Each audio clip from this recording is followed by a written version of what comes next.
I'm proud to introduce to you right now the president of POA, Marsha Strunk, an English teacher from Minko.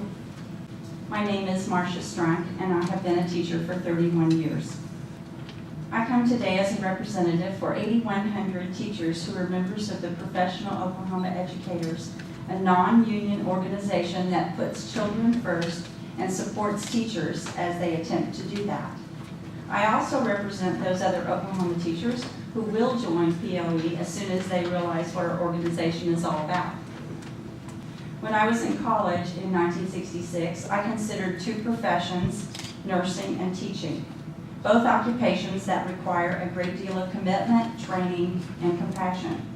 At that time, pay in those fields was about equal. Today, that is not the case. Before coming to Oklahoma, I taught in Central and South America, Missouri, Illinois, and Ohio. For the last 26 years, I have taught English at Minko High School. There are 38 other teachers in my school, and 8 of them have taught at least 25 years. One has taught 44, and she is still excited about what goes on in her classroom. In addition to the first 25 years taught by each of us, we offer our children 65 years of teaching experience, and because we are at the top level of the state minimum teacher salary schedule, we do not receive 1 penny for all those extra years of experience. Is there any other profession that stops giving raises to its employees when they reach a certain level of expertise? Of course not. Not only are these valued teachers not getting a raise, but they are actually getting a pay cut because of the increase in cost of living. What do these experienced teachers bring to the classroom? They have valuable teaching techniques which have been tried and perfected. They have learned how to adjust to change in state mandates. They can talk with parents, and usually they have more time to commit to the classroom and with other school activities than those who are just getting started. You know what the state salary schedule looks like. A beginning teacher with a bachelor's degree receives, according to the salary schedule, $31,600 and probably comes to the job with school loans to repay. He or she may bring home approximately $2,000 per month.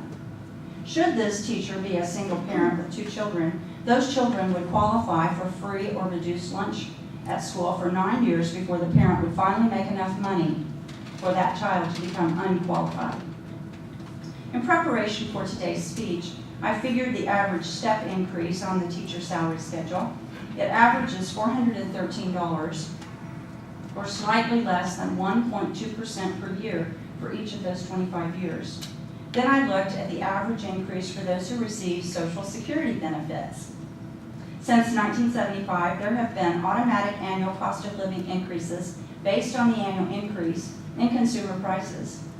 In figuring the average since the year 2000, with 2 years showing no increase whatsoever, the other 10 years had an average increase of 3.14%.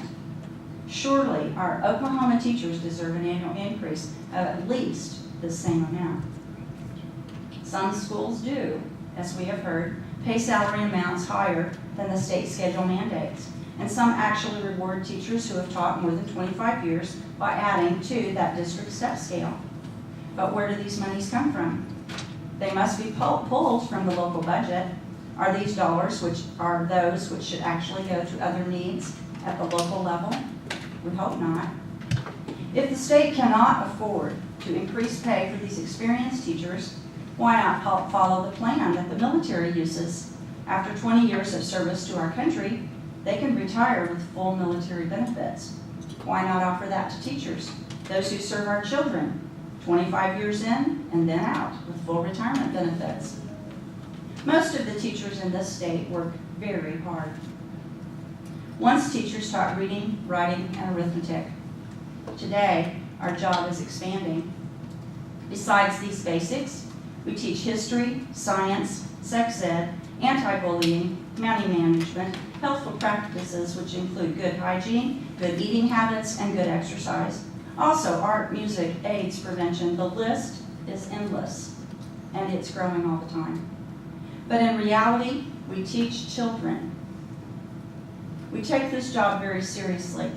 We do not need more standards and regulations to make us committed teachers. We already are committed. My daughter is a CPA in a large corporation in Atlanta.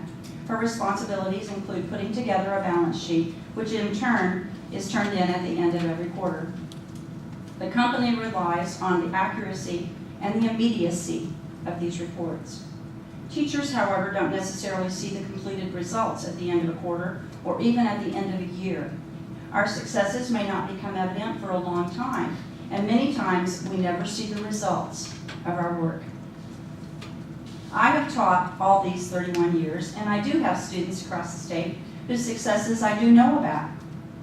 One is a neurosurgeon. Some are doctors, lawyers, businessmen and women, accountants, police and firemen, farmers, some join the military, and some are even teachers. Most of these people receive a wage that is based on the level of responsibility and the years of experience in their profession. Teachers would like the same thing. We would like to be paid what we are worth. We do not expect to be rich. However, we do not wish to be poor. Thank you very much for allowing me to speak today on behalf of the teachers across the state.